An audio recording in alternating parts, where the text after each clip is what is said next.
What if everything you thought you knew about FNAF's most terrifying mechanic was wrong? I'm talking about the Springlocks here. For years we've understood how the Springlocks work, but new revelations from Secret of the Mimic completely shattered our understanding, and their placement when they were first developed in the timeline. Could this mean we've had the Springlock suits wrong this entire time? Well, let's dive into it and prepare to have your minds blown on this one, my friends. And immediately I'd like to address something here, and that is Edwin's safer Springlock suits.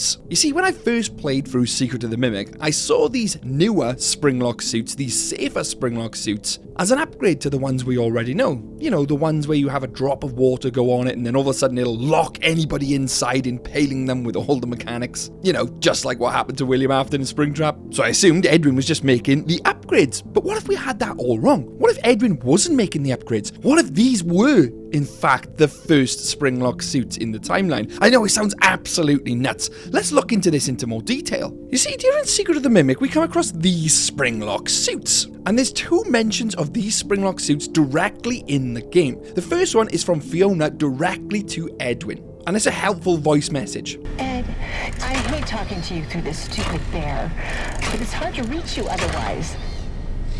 I'm worried about the new suit design.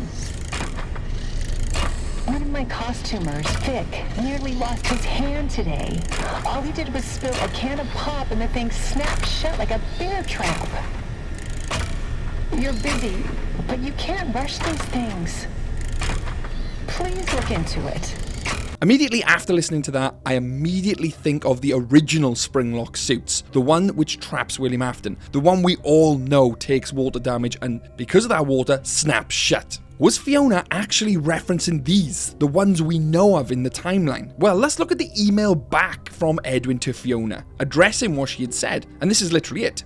Fiona, the new Springlocks are working well, even with the water damage. They should be ready for the diner soon. I'll make sure to warn Hen about some of the more odd behaviours they might have. Now, upon listening to me read that email, you hear the new Springlocks are working well, and immediately you think of, well, these are the new ones, as opposed to the old ones we know of ourselves. But in the timeline, these Springlocks are new. Secret of the Mimic is set in 1979, so these are literally brand new on the market, and he references the diner. Not the pizzeria, he references the diner, in reference to Fred Bear's family diner. We see numerous references to the diner throughout Secret of the Mimic, you know, the pizza boxes saying Fred Bear's family diner on them. And the interesting thing about Fred Bear's family diner in 1979 is that they would have mascot suits. Not Springlock suits at this point, mascot suits. Could it be that Springlocks are yet to be invented and Edwin Murray was the first to invent them? Not William, not Henry. He was commissioned by Fazbear Entertainment to build these Springlock suits. You've only got to look at the MCM factory, right? I mean, there's mascot costumes everywhere, and he's supposed to be the one hired to build endoskeletons or Springlock suits to put in these mascots. That's why Fazbear Entertainment chose him as the contractor. That revelation could completely change what we know about Springlock suits. Hey, hello?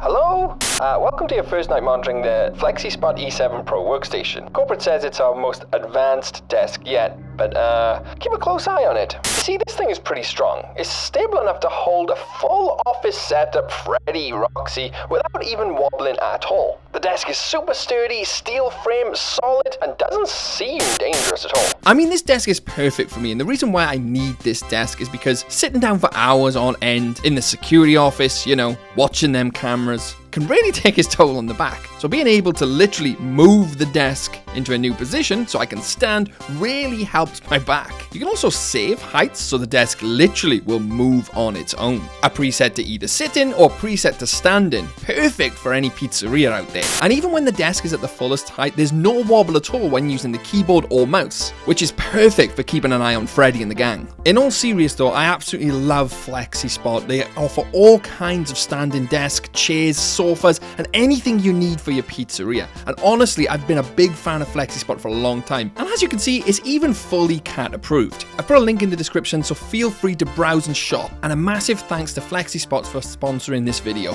Oh no. But wait, hang on a second. When we play through Secret of the Mimic, do we ever see these new Springlock designs ever in animatronic mode? I mean, Springlock suits were meant to be an animatronic first and foremost, but also be able to switch out that animatronic mode to performer mode. So a person could enter that suit and literally wear it around as a costume, but when they leave, it can go into an animatronic mode. We all know this, right? But do we ever actually see that to its full effect in Secret of the Mimic? Do we ever see these Springlock suits in animatronic mode? Well, we don't. We never see it in animatronic mode as such, moving around or performing, but we do know the Springlock suits themselves have that endo inside of them. We literally see the rib cage move out of the way when we go to enter it. So the endoskeleton underneath is actually there and moves out of the way. So it would have a performance mode, we just don't see it throughout the game. And then I started to look into this into even more detail. Springlocks are known for their temperamental behavior with water and their shoddy design. Edwin himself, throughout the game, you hear numerous times that Edwin's inventions were shoddy, rushed, not up to scratch, constantly breaking down. That to me literally sounds like the Springlocks we know of in universe. I mean, there's an entire bit of dialogue from Dolly which literally says this. Oh, no. Poor Captain. Another Springlock failure?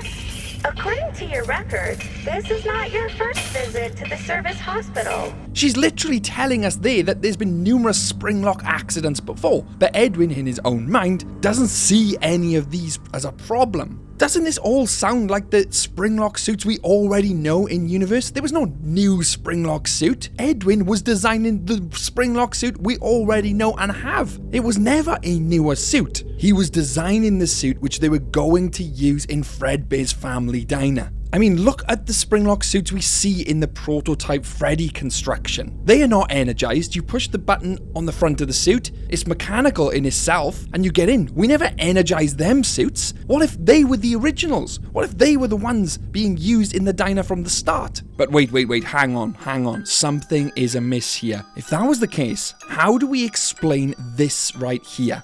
Test. Journal entry. I got the change order from Hen last night. None of this makes sense. I'm almost done. Why change it now? It would be so much easier to keep using the Springlocks. Just hire some teens to wear the suits like we always do.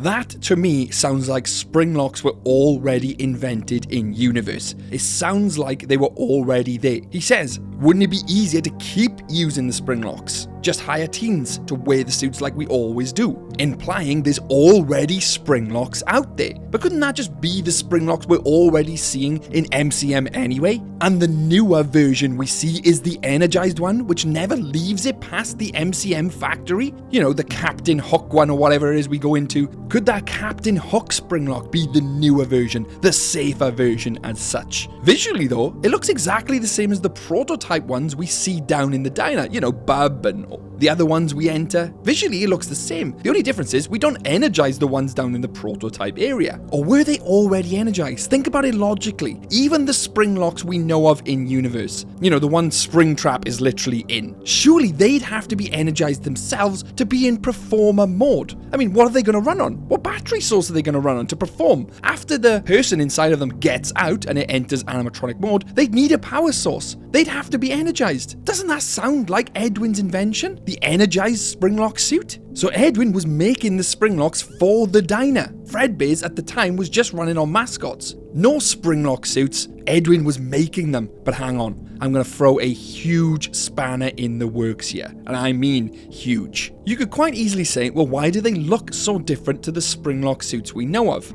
The endo underneath them? Well, that's answered quite simply in all honesty. Look at the difference in Springtrap's design from FNAF 3 to FNAF 6. You know, where he turns it into the Scrap Trap version. That design change makes no sense. And that's all it was, a design change. Could it be here that they've just redesigned the Springlock suit's look? Well, in actual fact, I'm going to drop a bombshell here. No. Now, realistically, I could end the video here and say, yes, these are the original Springlock suits. There was never a newer Springlock suit. But me being me, I had to look into this into more detail because there's something which I'd missed. something I'd found in a dark closet hidden away. And that is literal as well. You see, in the MCM house, you know, the house we see up on top of the hill, you can go around and explore that. And in one of the rooms, in a closet, is the bottom half of an original Springlock suit. Rusted and old. And it is the bottom half of Springtrap, believe it or not. Well, the bottom half of the Springtrap endo anyway. And you can clearly see that right here. Does the fact that Edwin had one of these locked away in his closet mean that they've existed before Edwin made them ones in the R&D factory? Or could it be that that was just one of his designs anyway? That's why it's in his closet. Well, looking at all the evidence, here's what I believe actually is going on with these Springlock suits. I believe Fredbear's Family Diner at this point in time was using a type of Springlock suit. That would explain the Edwin voice log where he says it would be much easier to keep using the Springlocks, just hire some teens to wear the suits like we always do. But what version of the Springlock suit? Were they using the ones we see in the R&D mock-up Freddy construction? You know, Bub, etc., Monty, that version of the Springlock suit? Or were they using the one we always have known? The one that William Afton himself gets locked inside of? Well, you've only got to look in the R&D section. There's a prototype Fredbear and Spring Bonnie. These could have been made to replace the already existing animatronics, the already existing Springlocks in the diner. And technically, you could say that they were going to be a newer, safer Springlock variant. But I'm going to throw around that term safer loosely because in reality, they were not safer. Think back to what Dolly said. There was loads of Springlock accidents. These were not a safer variant, and that is why Fazbear Entertainment decided not to use them. They were just as bad as the ones they already had, so they thought, we may as well stick with the ones we've got until we work out the kinks with these newer ones, which never happened, because obviously MCM goes into administration and Fazbear Entertainment takes over the factory anyway. So in essence, they were designing a newer Springlock suit, it just never got out there into the wild as such. And the reason I've done this theory is because I see many people debating it, and many people debating whether Henry and William stole the Springlock design as well. And no, I don't believe they did. They already had their Springlocks, they just wanted to commission, I was going to say Henry then, going to commission Edwin to build a newer upgraded version, which never happened. Whew, we got there in the end. But what do you think? Let me know in the comments below. Do you agree with my theory? Do you not? Let me know. Don't forget to hit the like button, subscribe for FNAF videos like this every single week, and consider becoming a member because you get to watch them early. Massive thanks to the Fazbear Entertainment employees who are on screen now. Rima Fox, Samet Jr. Tapia, Lauren, and our Twisted Fazbear CEOs Rock Nigel, Bubs Delicious, and Penguin Lover 1998. Thanks for being a valued member of the Fazbear team. I'm Twisted Animatronic. Stay safe out there, superstars.